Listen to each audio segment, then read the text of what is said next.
Hello everyone, आप सभी को मेरा नमस्कार। आई होप आप सभी अच्छे होंगे। सभी लोगों को माता रानी नवरात्रि आने वाली है तो खूब ढेर सारी खुशियां लेके आए। माता रानी सभी के जीवन का दुख को दूर करे, ऐसी मेरी माता रानी से प्रार्थना है। और जो भी मेरे चैनल पे नए हो, मेरे चैनल को प्लीज़ सब्सक्राइब करें, लाइक करें। मेरी वीडियो अच्छी लगे तो आगे भी शेयर करें। तो जैसा कि मैंने पहले वीडियो में बताया था आप लोगों को कि हमें अपने कलश में क्या क्या डालना चाहिए, आज हम आप लोगों को बताएंगे कि हमें नवरात्रि में दुर्गा सप्तशती का पाठ कैसे करना चाहिए। तो देखिए, दुर्गा सप्तशती पाठ दो तरीके से किया जा सकता है। एक तो आप पूरा पाठ कर रहे हैं तो उसकी विधि अलग है, और कुछ लोगों के पास टाइम नहीं है या व्रत नहीं रहते हैं लेकिन पूजा पाठ करते हैं, तो उसके लिए मैं आपको बताऊंगी कि आपको क्या पढ़ना चाहिए। तो एक मिनट, ये दुर्गा सप्तशती की किताब सबके घर में होगी मुझे लगता है। जिसके पास नहीं होगी, ये दुर्गा सप्तशती का गीता प्रेस की किताब है, इसको ये मंगा लेगा।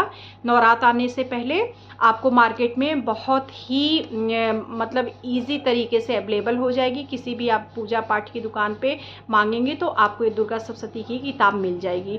तो जो लोग नवरात्र के पाठ को करते हैं, तो 9 पाठ करते हैं और इसके बाद जो है व्रत रहते हैं 9 दिन का, तो उनके लिए पाठ करने का है कि पहले जैसे माँ की आराधना करते हैं लोग और 108 नाम है, 32 नाम है, ये सब लेते हैं।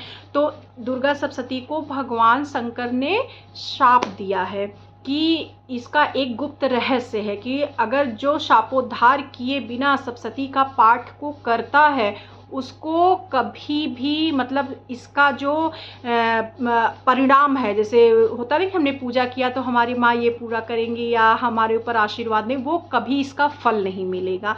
तो सबसे पहले जानिए कि जो लोग पाठ करते हैं उनको बिना शापोद्धार के पाठ को किए पाठ का फल नहीं मिलेगा। तो इसलिए सबसे पहले पाठ करने से पहले हमें शापोद्धार का पाठ करना चाहिए। इसके बाद अभी मैं आपको आगे बताऊंगी कि पाठ को कैसे किया जा सकता है। तो देखिए, शापोद्धार यहाँ पर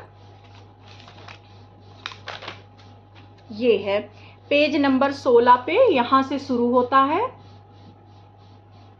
ये है, और यहाँ पर ख़त्म होता है। यहाँ से शुरू है, यहाँ से ख़त्म है, ये है शापोद्धार। जब भी आप इसके पाठ की विधि है, मतलब जब तक आप शापोद्धार नहीं पढ़ेंगे तो आपको पाठ के सप्तशती के पाठ का फल नहीं मिलेगा। तो जो लोग माता रानी का अध्याय करते हैं उनको जो है ये शापोद्धार पढ़कर ही आगे पाठ स्टार्ट करना चाहिए। अच्छा, पाठ कैसे पढ़ना चाहिए? कुछ लोग होते हैं पहले पाठ से पढ़ना शुरू कर देते हैं। तो या तो आप ऐसे पढ़ते हो कि पर डे पहले आपने 108 नाम लिया, 32 नाम लिया, जो भी किया, माँ की आराधना की, शापोद्धार किया, और आप शुरू से लेकर 13 अध्याय तक रोज पढ़िए। या तो आप इतना कर सकते हैं, बहुत अच्छी बात है। लेकिन अगर इतना नहीं कर सकते हैं, जैसे हम लोग गृहस्थ में हैं, इतना समय नहीं है कि मतलब 1 से 13 अध्याय तक पढ़ने का मतलब है कम से कम 1.5 घंटे लग जाते हैं, तो नहीं समझ में आता, तो आप लोग पाठ कैसे करिए। पहले दिन मतलब पहले से नहीं स्टार्ट होता, शापोद्धार पढ़ने के बाद 13वां अध्याय, 13 अध्याय तक है, 13वां अध्याय पहला अध्याय, 12वां अध्याय दूसरा अध्याय, 11वां अध्याय तीसरा अध्याय, 10वां अध्याय चौथा अध्याय, 9वां अध्याय 5वां अध्याय, फिर आता है 8वां अध्याय, फिर इसमें आता है 6वां अध्याय। 6 दिन में ख़त्म हुआ ना। फिर 7वें दिन सिर्फ 7वें नंबर का पाठ रह जाता, 7वां अध्याय रह जाता। तो 7वें अध्याय को हम लोग 2 बार पढ़ेंगे, तो वो हमारा सप्तशती का संपुट बनता है, जिससे हम लोगों को पूरे सप्तशती का पढ़ने का फल मिलता है। फिर से आप लोग सुन लीजिए, 13-1, 12-2, 11-3, 10-4, 9-5, 8-6, 7वें अध्याय को 2 बार। जब हम लोग इस तरीके से पढ़ते हैं तो 7वें दिन हम लोगों का पूरा हो जाता है। और अष्टमी वाले दिन वैसे भी किसी के यहाँ कन्या खिलाई जाती है, किसी के यहाँ अष्टमी को ही हवन होती है। तो 7 दिन में माँ का ये सप्तशती का अध्याय को पूरा किया जाता है। इसका पढ़ने का नियम ये है। और दूसरी चीज़ ये कि 8वें दिन हम लोगों को, जिस दिन महागौरी की पूजा होती है, उस दिन हम लोगों को चुरकीदार नारियल लेकर, चाहे शाम में चाहे सुबह में, उस पर स्वास्तिक बनाकर माँ के आगे जरूर अर्पण करना चाहिए।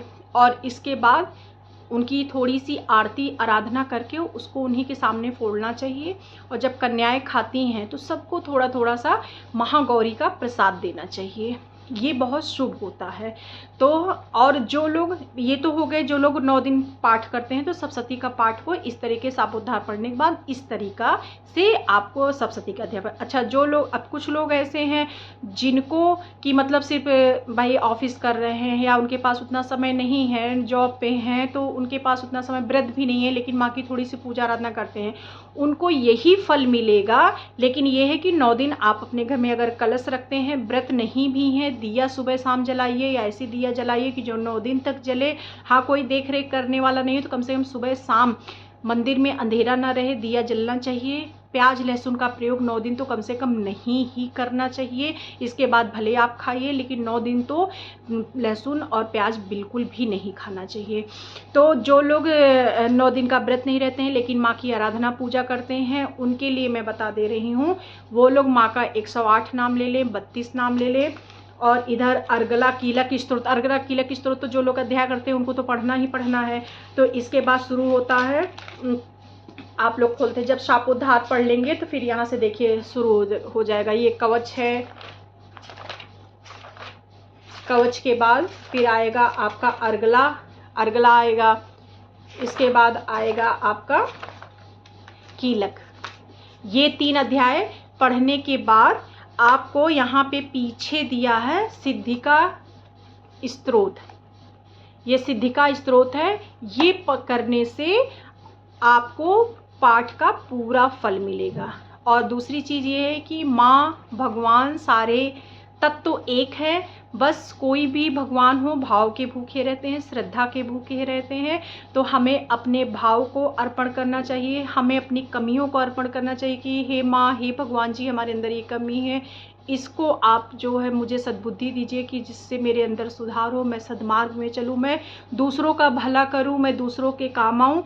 ऐसी प्रार्थना माता रानी से करना चाहिए और इस तरीके से अध्याय करना चाहिए। अगर आप लोगों को इसमें कोई भी कन्फ्यूज़न होगी, कुछ भी पूछना होगा तो आप लोग मुझे कमेंट करिएगा, मैं आप लोगों को बताऊंगी कि आप आगे क्या कर सकते हैं। या किसी चीज़ में कन्फ्यूजन, जो भी माता रानी ने मुझे ज्ञान दिया है या जो भी मैंने अपने गुरुजनों से, अपने बड़ों से जानती हूँ, समझती हूँ, मैं आप लोगों के साथ शेयर करूँगी। अब मैं आप लोग नेक्स्ट वीडियो में बने रहिएगा। मैं अब आप लोगों को बताऊँगी कि हवन सामग्री में हमें क्या क्या मिलाना चाहिए। कुछ लोग होते हैं ना कि जैसे जो लाते हैं बस उसी में कर लेते हैं हवन, तो ऐसे नहीं करना चाहिए। तो हमें हवन सामग्री में क्या क्या मिलाना चाहिए, तो इसकी वीडियो के लिए मैं नेक्स्ट वीडियो आप लोग, क्योंकि ये वीडियो बहुत बड़ी हो जाएगी, तो आई होप, मैं ऐसी प्रार्थना करती हूँ आप लोगों से भी कि आप लोग इसी तरीके से पूजा पाठ करिएगा। 9 दिन है, खूब माँ को प्रसन्न करिएगा। और मेरी वीडियो आप लोगों को अच्छी लगी होगी तो आप सभी लोगों को जय माता दी, हैप्पी नवरात्रि, राधे राधे।